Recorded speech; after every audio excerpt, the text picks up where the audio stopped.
It's the next level. Hmm? Ah!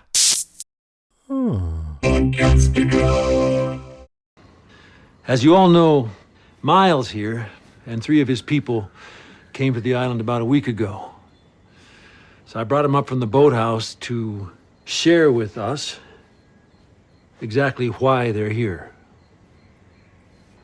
We're here for him. Oh, we kind of knew that forever ago. Well, all right then. Problem solved. How soon do we turn him over? We can't turn him over. And why the hell not? Because once they have me, their orders are to kill everyone else on the island. Wait, so what, he's one of us now? You're gonna protect him? He tried to kill you, John. Yeah, he won't even tell us who his spy on the boat is. It's Michael. What? My spy on the freighter is Michael. I'm sorry. I mean the same guy that killed 2 women in cold blood to set this little bastard free? And then sold all of us out so he could get off the island? That Michael? Yes, James. That Michael.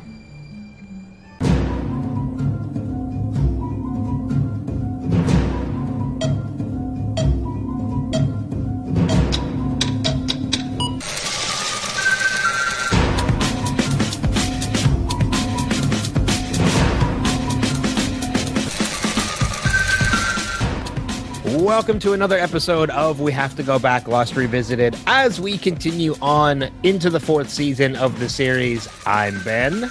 And I'm Kristen. This week we move forward with our discussion of Season 4, Episode 8, Meet Kevin Johnson. And that's all we have to say about that. Good night, folks. Bye! This is going to be a relatively shorter episode of the podcast. Which is such a bummer because it has a lot of big moments in it and a lot of reveals, but at the same time, it's okay. There's no deep dives in this one. No. I tried. I watched the episode 3 times. I tried. I mean, there's stuff that could be theorized about, but I don't know if it's just we're still easing back into this, getting on a regular schedule and putting this out weekly, or the fact that I've already I already watched this episode when we had MC Gainey on a couple months back. I don't know what it is, but there really wasn't much that I had in regards to notes about this episode. Yeah, I mean, I have a few things to say. I mean, it was nice to see. Well, before we get into this episode, let's just a quick note about our format. We talk about everything that Lost has to offer: past, present, future, sideways. Spoilers. Spoilers. So if you haven't seen the show, don't listen, or if you don't care, then keep listening. Yeah. And I'm glad we're bringing that up too, because one interesting thing I told you about is I have a theory that I've never read online, a theory that I've never thought of before, that this episode for some reason did make me think about, but it does pertain to things that have both happened already and things that have yet to happen this season. Well, let's kick it off with that. You want to start with the theory? Yeah, why not? Okay, so we full spoilers involved in this theory, so I apologize again if you didn't heed Kristen's warning. You've never seen the show and now you're getting into it. So we know how this season ends. This season ends with the island jumping through time. Mm-hmm. So there have been very weird instances of things that have happened on the side. We know, at the end of the season, this island starts jumping through time. We don't know exactly every time period this island has jumped through, but we know that it's everything from, it could be as early on as the 1800s to, whatever time periods it is. We just don't know. We never get to the flying cars version of this island. No, we don't. But, it's still... But we don't know. The island could very well have jumped to the future at some point, as well as multiple times in the past. So that being said, in what we've learned of this island is that there are two instances in particular where we have come across things that oddly have ended up on this island. The first being Echo's brother's plane, and the second being the Black Rock. What if these two things end up, because we know it's difficult to find the island. What if these two things, the Black Rock in particular, Yemi's plane could have just flown over the island and crashed because Echo did have visions of that. But what if Black Rock in particular, how did a ship end up that far inland on an island unless the island appeared from under it? Oh, yeah. What if it's because of the island jumping through time at the end of this season that the Black Rock ended up on that island? Ah, this is like Game of Thrones with the Bran is Bran is Bran is Bran is Bran theory. Yeah, that makes a lot of sense. Because it's always been theorized, like, how did the Black Rock end up on the island? You know, but it's never questioned, like, how did it end up that far inland? Because it is way inland that even if tides changed, it would never end up that far inland. Yeah. What if it's because of the island jumping through time? The Black Rock just happened to be sailing through that portion of the ocean when the island wasn't there, and poof, the island appeared, leaving it stranded, and when it disappeared again, took the ship with it. That's a great theory. I like that theory. Very cool. I don't know what made me think of it, but there was just something about this episode that all of a sudden... Well, they were on a ship. Well, yeah, but they've been on a ship, though, for the past couple episodes, so I don't know if that was necessarily it. I don't know what it was. Well, we played with time a little bit. I mean, we saw what was cool was that we saw, and that's kind of like what I was going to start with anyways, is how great it was to see a lot of old and gone characters, and then also our new characters, but in a different time, right? Like we saw Miles and Naomi on the ship when Michael first arrived. We saw good old Tom Friendly, where it was finally confirmed that yes, he is a gay man. And then we also saw Ana Lucia and Libby. Or no, we just saw Libby. We just saw Libby. We didn't see Just Ana saw Lucia. Libby. Yeah. I'm trying to remember because I saw the episode last week. Did we flash back to him killing Ana Lucia? In the beginning of the episode, when they show you kind of like the previously on, they do show you. Okay. But not during the episode. Okay. Because I was like, I know I saw her. Yes. You do. I mean, and interesting enough, she's also carrying blankets, which is the reason why she went to the hatch was to get blankets for her date with Hurley. Right. And and the whole time we're seeing alive characters and dead characters, and we're kind of bouncing around with what we know about our own timeline within the show. And meanwhile, Michael's just trying to kill himself. Yeah, Michael's just literally trying to end his own life at this point. He's trying so hard. I mean, to the point where he's driving.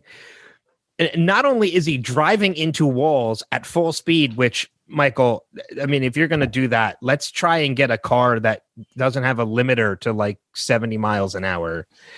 A car from like the 70s that, well, it's weird that he's so hard up too, because you would think that in order to keep secrets and stuff that, the Ben and his group would set him up a little bit more. What do you mean? Well, he seems like he just reverted right back to his old ways from before the plane crash. Oh, you mean like kind of set him up as in like give him the ability to keep those secrets? Well, I mean, just, either, find him a job or find him a house or make sure that him and Walt can actually like live together, take care of each other. I mean, it's kind of like that, okay, you and Walt can leave, but good luck and you can't be alive. So do more than just send him off the island. Actually give him a life when he's off of it. Right. Yeah. Okay. Only because like, what kind of a life is it if you can't talk about the island. You can't talk about what happened. And and bodies have shown up from the plane, and you can't tell people that that's wrong either. Yeah. Well, I mean, even in the discussion he has with his mother when he goes to try to go see Walt, excuse me, she even says, that they're pretending to be somebody else. Right. So his mom's in on some of what's going on. She doesn't know why Walt won't talk to him. She doesn't know everything that happened. But I mean, it is revealed in this episode that Michael did in fact tell Walt, pretty much everything, like what he had to go through to rescue him. So I'm assuming Walt stopped talking to him because he knows he killed Ana Lucia and Libby. That was just, you don't bond with your child that way. you can bond with your grown-up child that way later in life, but Walt is just starting to like you, man. Yeah. Why did you do that? Yeah, I mean, you haven't been a part of Walt's life at all up until maybe a couple months before that when you went to bring him home. Well, and then you kind of like ignored him for the first half of the whole island stay, and he befriended Locke. So, I mean, I can understand completely how easy it was for Walt to shun Michael. Yeah. Because Michael hasn't been a part of his life for maybe a couple of months at this point. Right. But for Michael's been trying to be a part of Walt's life for at least an early part of it. And then there was a gap when he signed away his rights. Right. So, I mean, what's interesting to me is that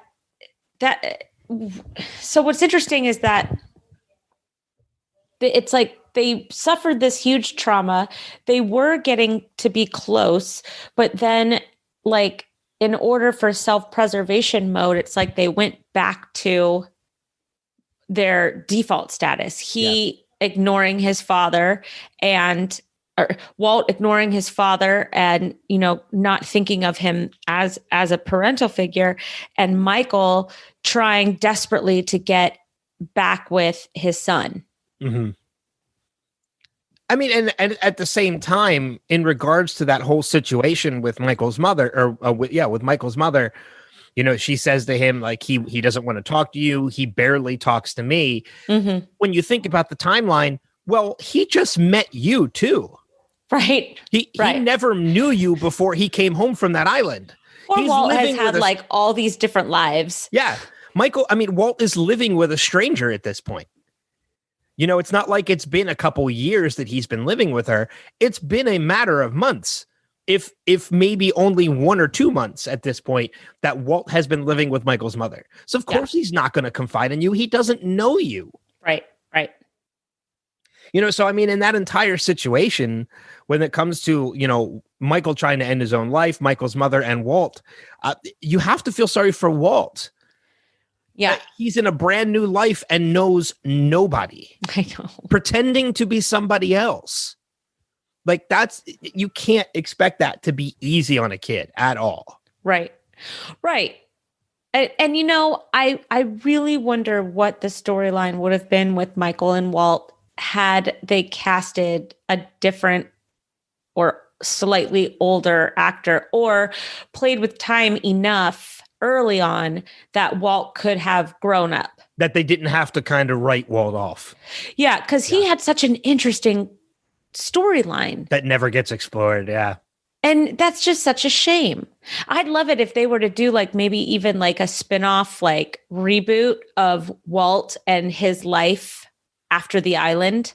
Because he did have special abilities. He always had special abilities. So how did they manifest themselves later without his parents, without, the island, without anybody? I mean, and it is, we know at this point that the island, everybody is connected to the island one way or another. These abilities we have to figure are connected to the island as well. And you're right, it's never explored. It would be interesting to see Hurley going to find Walt as a miniseries to bring him to take care of the island, or to do something like the island's fractured since he's left, or something. Just That would be kind of cool, actually. Putting him back in the fold somehow. That would actually be kind of cool to see Hurley, because we know Hurley becomes the caregiver of the island at the very end of the series. And he doesn't have a job right now. No. So, I mean, he's totally free. it would be kind of cool, actually. I kind of agree with that, to see like years have passed. Hurley needs help. Who's the one person he doesn't want to bring anybody else back to the island? Everybody else has kind of moved on. Yeah. So seek out Walt. Yeah. And bring him back, or at least, have a conversation with him about something. Yeah. That'd be kind of cool, actually. I think I would like that. Well, I think it should happen. We should write that. We should. Those of you listening, if anybody has connections to Lindelof or ABC, let's make this happen.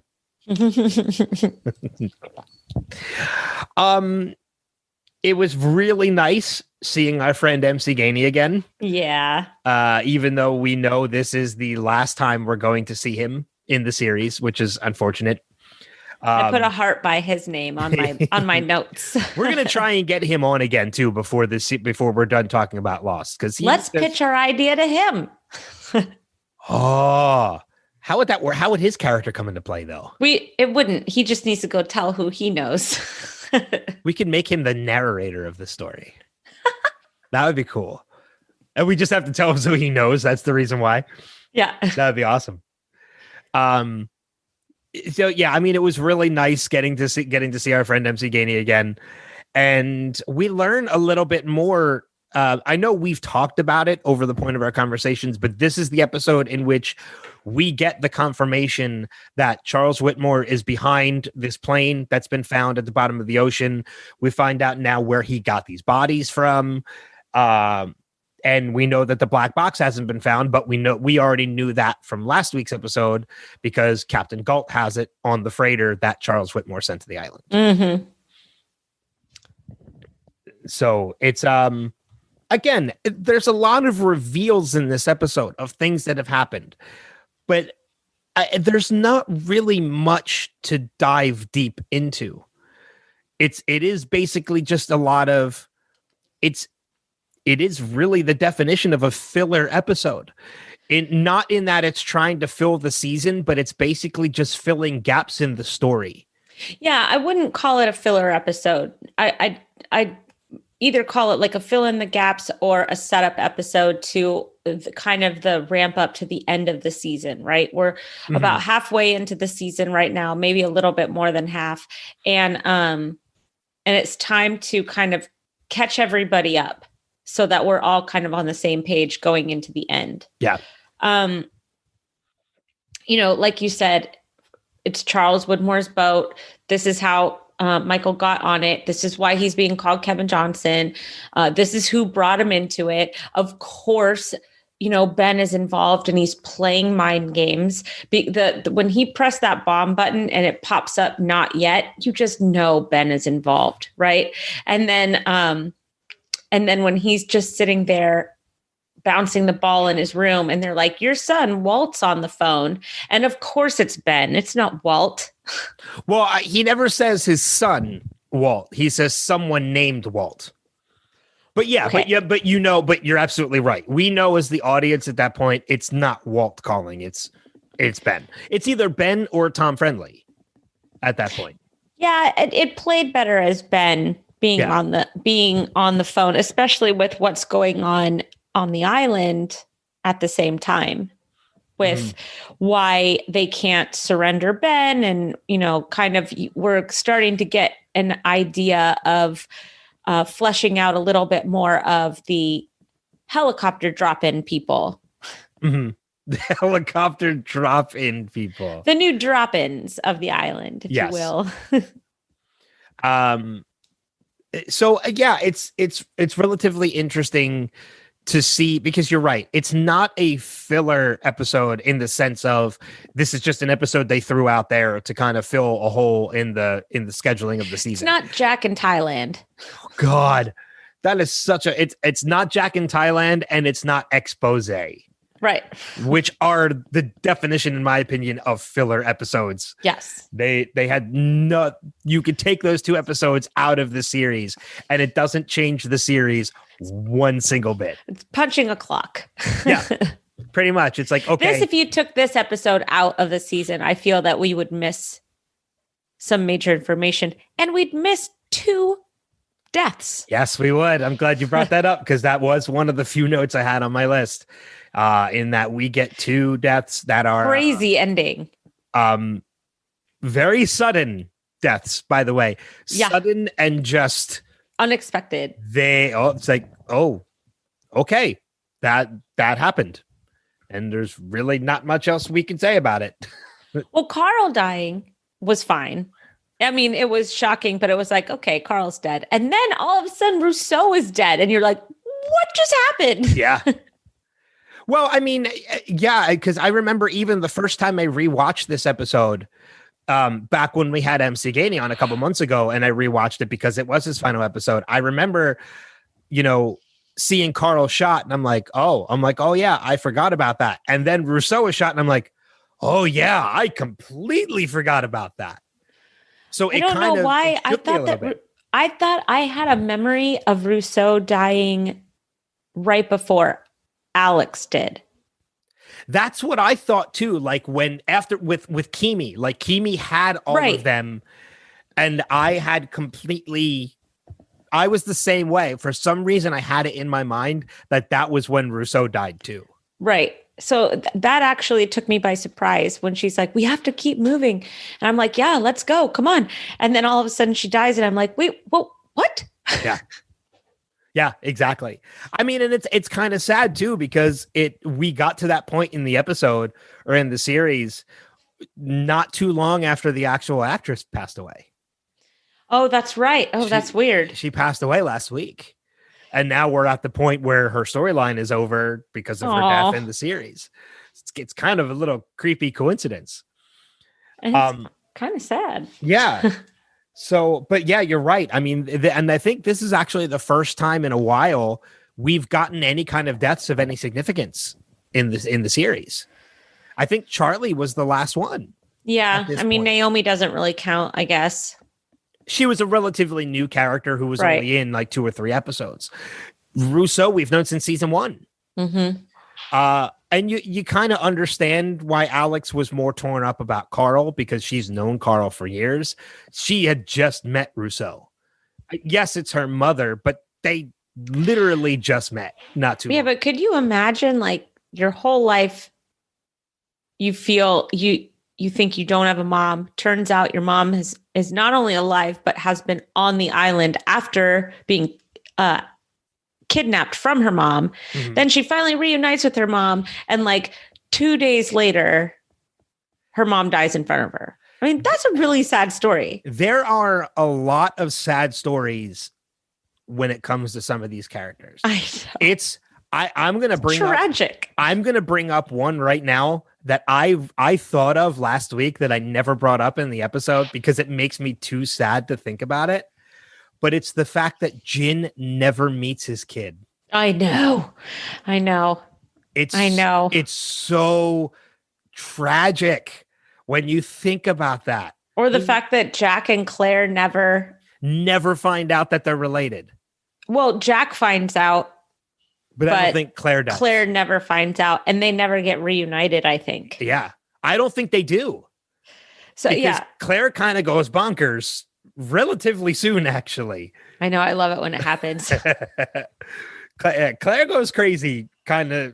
Well, it's Rousseau's spirit leaves her and enters into the next motherless or childless mother. I wouldn't be surprised because their situations are kind of the same.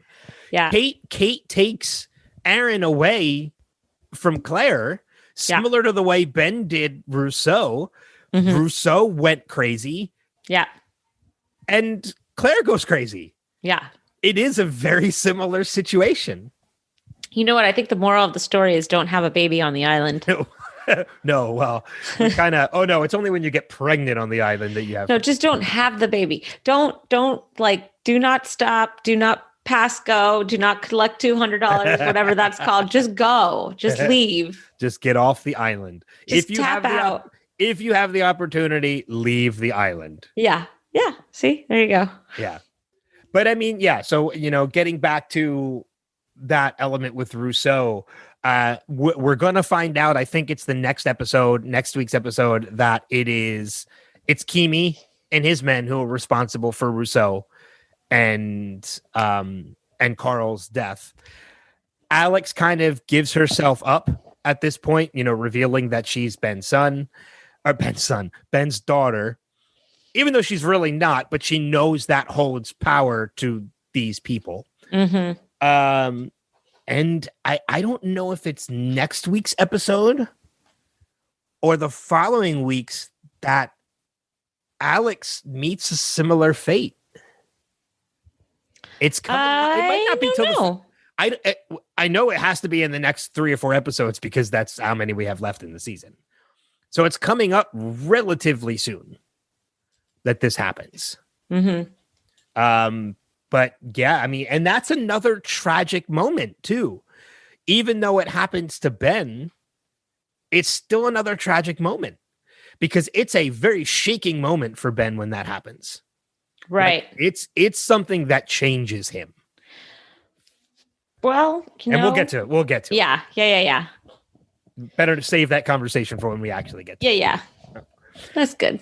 One of the other things I know I have in my notes, and I honestly don't have much after this. We get our first mention of the temple. Yes. In this episode, which we do eventually.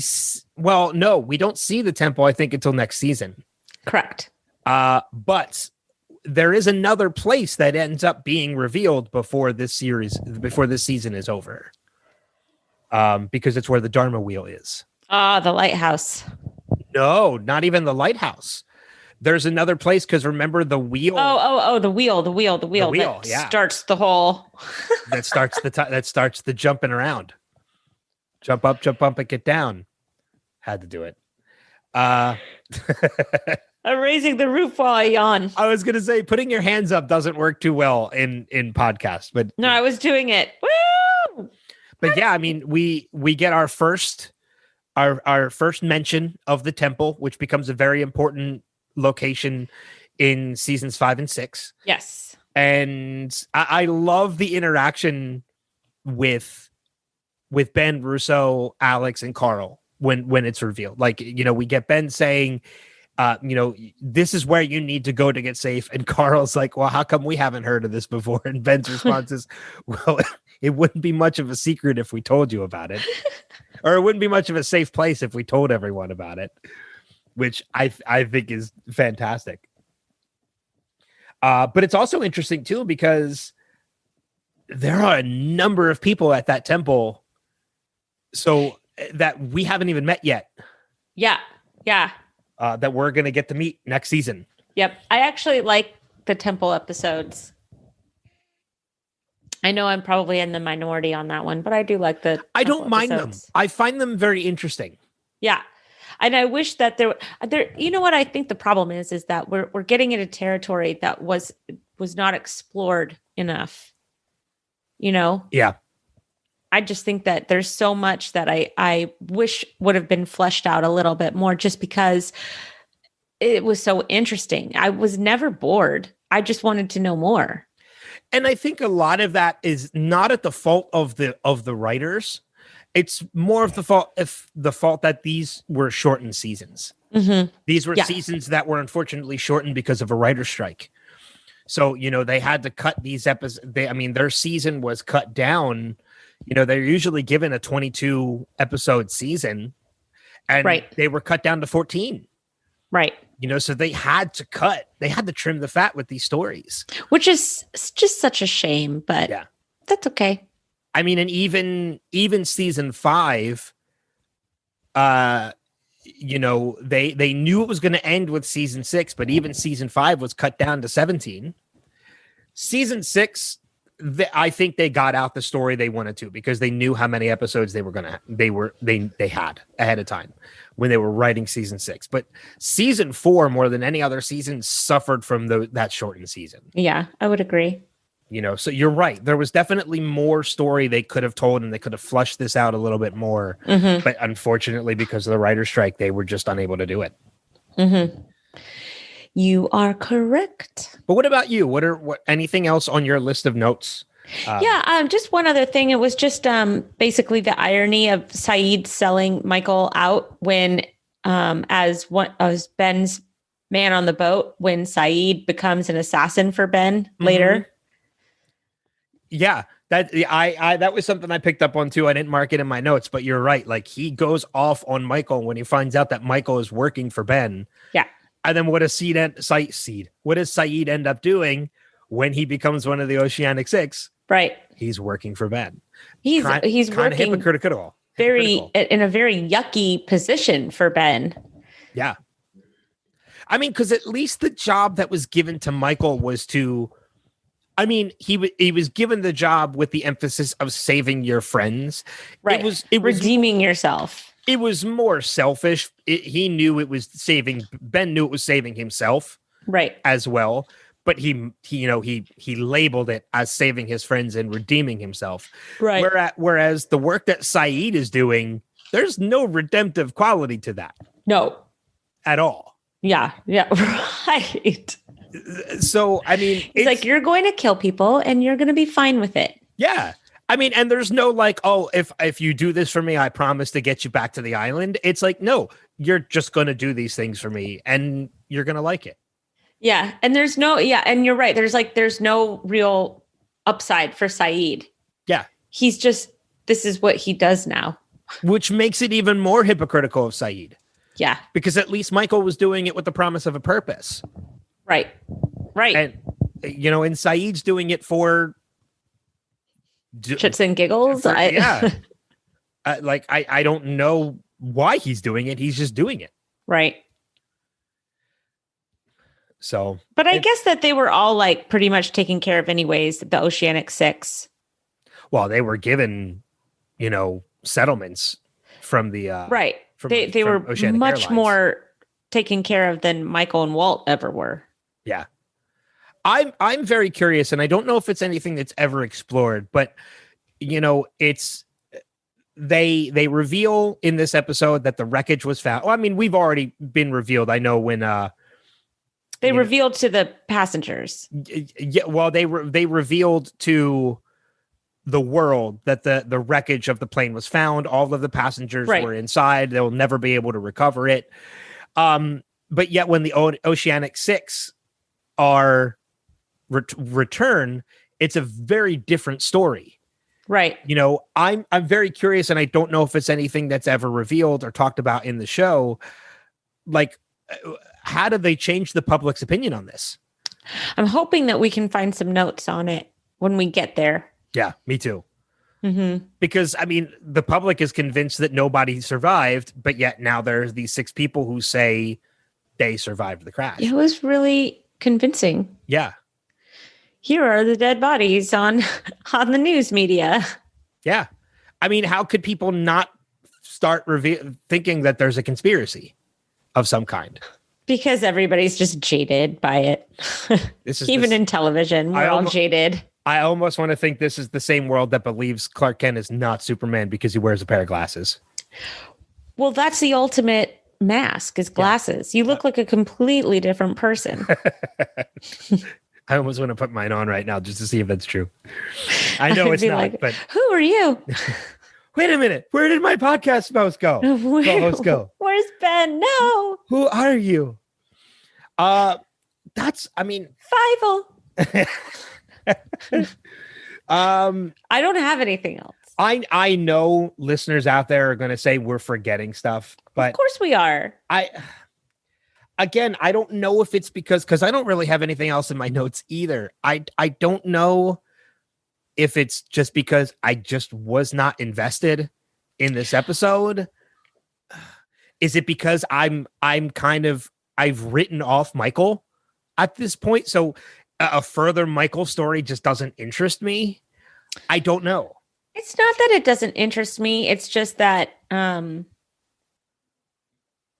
I think I wanted more to happen, you know?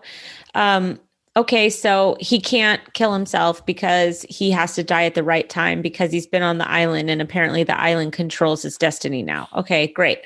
And he's going to go on this boat and he's going to blow it up. And that the sole purpose of that is to, save the island. But I'm going to put a little flag in there to say, not yet. Haha. Thinking that he was, ready to die. And then, so it's like mind game after mind game after mind game. And then but there's still no real answer about like, what is the freighter doing there? Yeah. Why are they after Ben? And so it's just, it's a mystery that you don't have to solve it, but you can at least progress it a little bit further than it was progressed, especially if you're on a shortened season. Yes. Yeah. And I agree with that completely. Again, I think a lot of it falls into because of the fact that this was a shortened season, so they kind of had to push story forward. We probably would have gotten more of Michael's backstory. They could have built it up a little bit more and given us more time with it if they had more time. Right. But because of this, they kind of had to push through it. Yeah. So,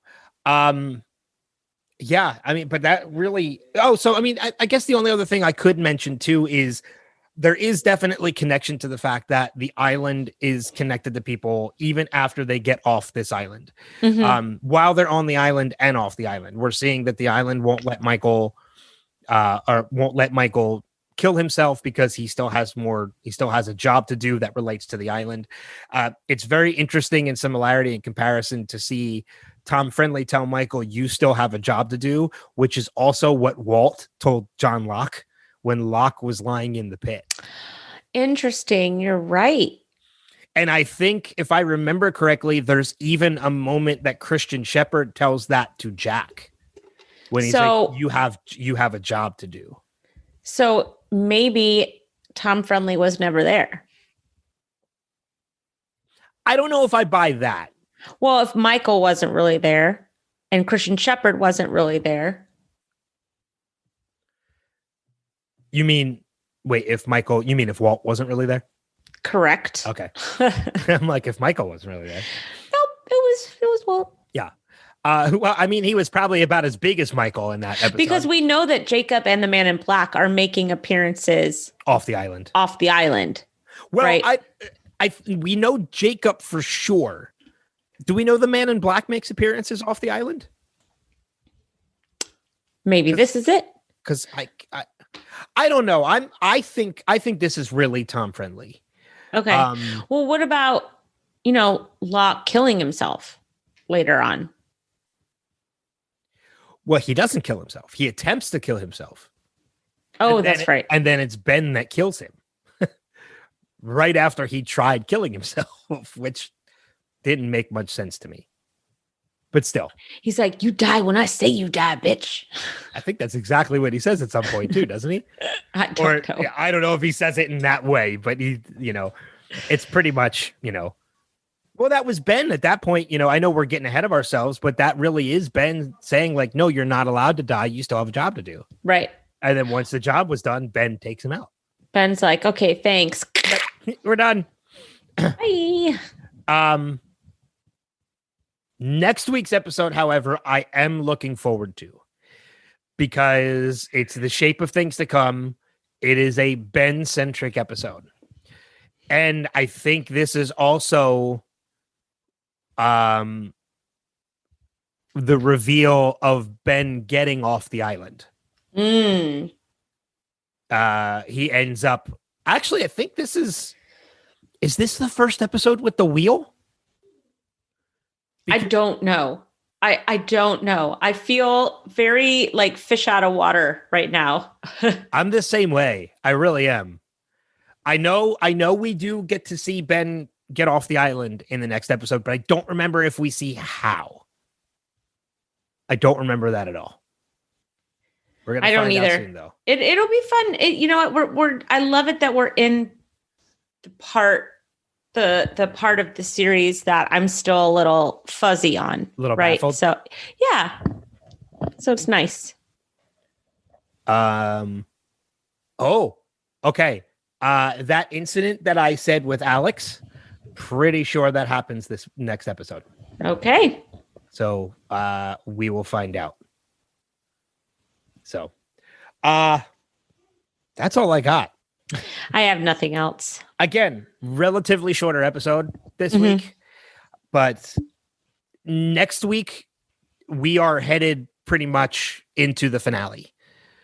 Starting next week on, we only have, I think, 6 more episodes, And But three of them are the finale. and 3 of them are the finale. So technically 4 episodes. Yeah. And just 1 really long episode, which we got to figure out how we're going to do that. I know when it aired, they aired part 1, and then the next week they aired parts 2 and 3. So maybe we'll cover it that way. Well, let's watch it and see how we want to split it up. Yeah, because we might end up just wanting to do it all in one shot. Yeah. So we'll see. Yeah, we'll see how it gets to when we get to that. But that's still a couple weeks out. 3 more episodes before we get to the finale. We have a Ben-centric episode next week, another Jack, and then a Locke episode before we get to the 3-part finale, which is the Oceanic 6. I'm excited. I am too, because I feel like even though this episode was kind of lackluster as far as our coverage of it, The rest of the season's great. yeah, we're going to have a lot to say over the next couple weeks for the remainder of this season. Yes. It's yes. going to be fun. I am very not on my game today, but I'm doing the best I can. I'm right there with you. So I really can't complain at all. Yeah. So But that's okay. Apologies if you feel like we're missing stuff this week. But if you feel like you missed anything, Feedback. you should send in feedback. Yes.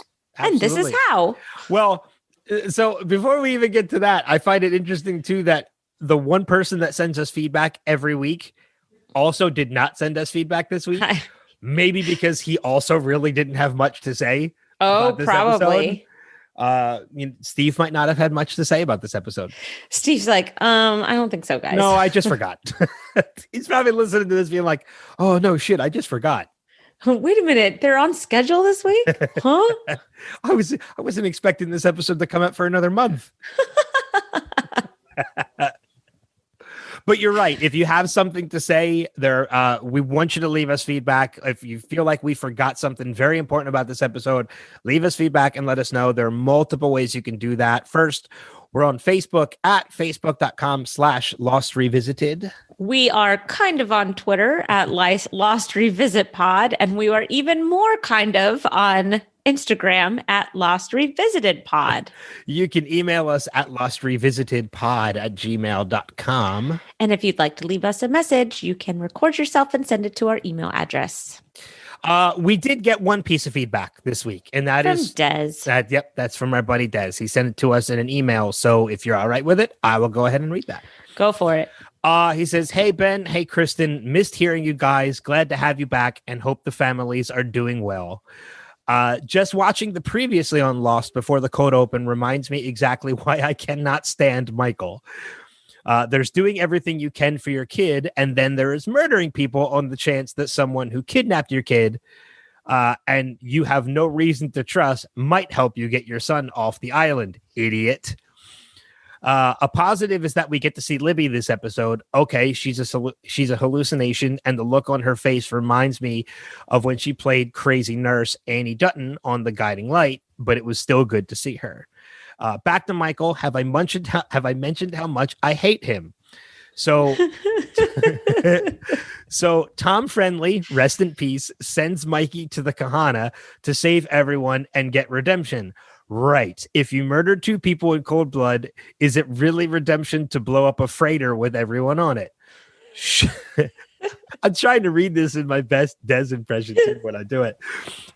Sure, he didn't know that this was the plan before he got there, but he did try to blow it up soon after. And later, Ben makes it crystal clear at no point did anyone tell Michael to kill Libby or Ana Lucia. Michael just wasn't clever enough to come up with a better plan to get Ben out.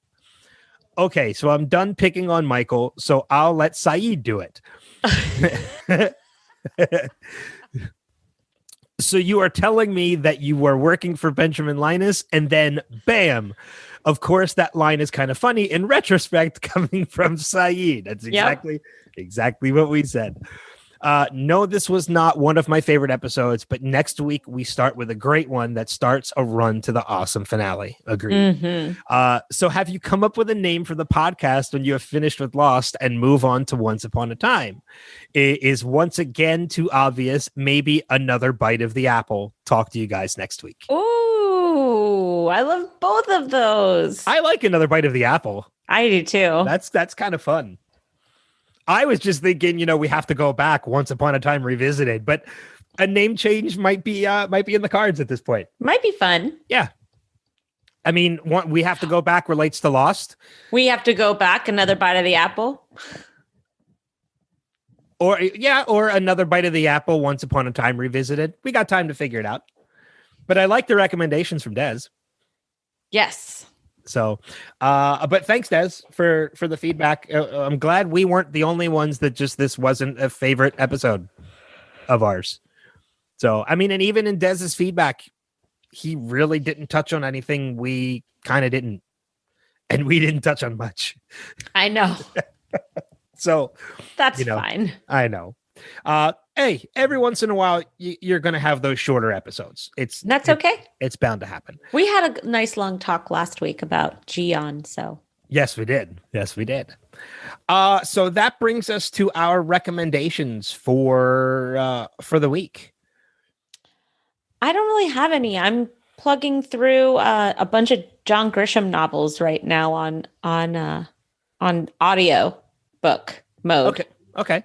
So I'm just trying to get through a bunch of books and keep myself busy. And I think Prodigal Son is back and it's great. See, I haven't watched the first season yet. But I'll get there eventually. I have Deadwood on my list before I get to anything new. Yeah, but Prodigal Son is good. I know, but still. And current. True. With Tom Paine. And I like Tom Paine. He's great in this role. Yeah. So different. I've heard it's good. I just haven't watched it yet. How about you? So I don't know if it's something you've been watching. I kind of feel like you haven't been because of you just weren't sure about it. But I will say after this week, if you are not watching WandaVision, what the hell are you waiting for? Okay. It is this. So there are 4 episodes out, and I think it's only 8 episodes total. This week took the show to a holy shit, what is happening moment. Is it kid friendly? Yes. Okay. Yeah, it's MCU. I mean, if the kids can watch anything else, they can definitely watch this. Okay. Because this episode really, like, the number of people who just even yesterday, because the episode just released on Friday, the number of people I talked to, I actually ended up having a Zoom call with like 2 or 3 people last night because these were all people who were like, I need to talk about this episode. Like the Avengers happy hour call? Yeah, it was very much sort of like that. And we were all in agreement that this was just an amazing episode this week of WandaVision. All right. It's easy still to jump into. The episodes are only a half hour long. Oh, okay. And there only have been 4 of them. So it's 2 hours to get caught up at this point. I have a lot of laying on the couch to do after this. So that might be, I might float that idea to the family. Do it. And if you do, please tell me your thoughts because I have theories. In fact, one of them was pretty much all but confirmed by the end of episode 4. Okay.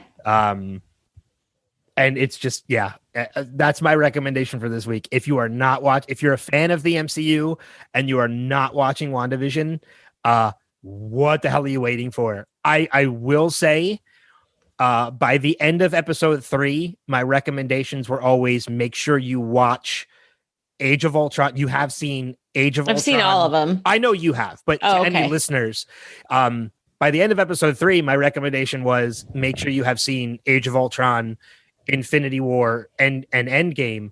But after episode 4, add Spider-Man Far From Home to that list. Interesting. Because they all correlate to what is happening right now. Well, they all correlate anyways, so that makes sense. Is Jon Favreau at the helm? I don't think so. Okay. Kevin Feige? Feige. Whatever. Yeah. Kevin Feige is producer. So that's a harder name than Favreau. I know. So yes, Feige is one of the producers behind the series. I like Feige better. So, and this was something I was saying before the series ended. I told people, before the series started, I told people I'm pretty sure this is going to change things for the future of the MCU. All right, no more spoilers. I'm not. All I will say is this is going to change things for the future of the MCU. Blah, blah, blah, blah, blah, blah. So if you're not watching WandaVision, that is my recommendation. Watch it. Okay. Because it's amazing. All right. But that's all I really have. I have nothing. Recommendation-wise. So I think with that, then, unless you have any final notes, no. A yawn. That's about it. Then that's going to wrap it up for this week's episode. As I mentioned, The Shape of Things to Come, episode 9 of season 4 next week, a Ben-centric episode. But until that time, we'll see you guys further on down the rabbit hole. Take care. Bye.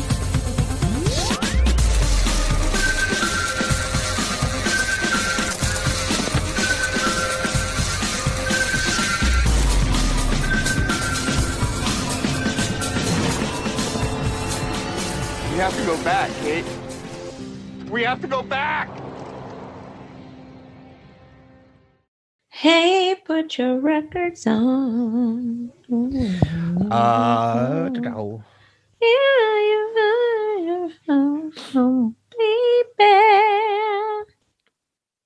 I'm already recording. I'm just going to put that out as the episode. Cool. Yeah. So we're done? Yeah, we're done. Awesome. Bye. Yeah. See you on down that rabbit hole. Take care. Bye.